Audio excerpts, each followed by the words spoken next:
Today you're going to be adding some extra details to your first attempt in the middle of your story to make it more interesting.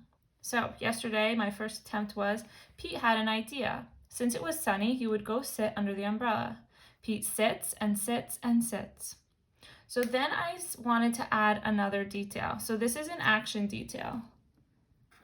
Pete sits and sits and sits. That's what he's doing.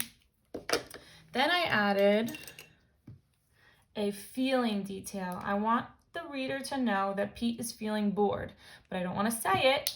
I want to show it. So I did, Pete starts to yawn and he slouches down into his chair. So I was thinking about what happens when I'm bored. I start to yawn and I start to slouch down. Okay, and if I'm sitting in a chair, I start to slouch down into my chair because there's really nothing to do. So I added a show, don't tell detail. Then I wanted to add another detail. I wanted to add a sensory detail. Remember, sensory details means you use your 5 senses. What do you hear, what do you see, what do you feel, what do you taste, what do you smell? I thought when I'm at the beach, I definitely can hear the waves, so that would be a good one to add.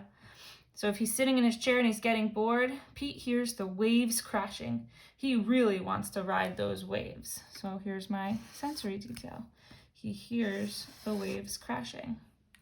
Now, can you tell that Pete is getting really bored under this umbrella by all those details?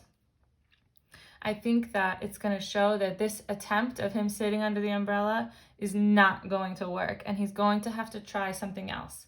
And this is going to make my story super interesting.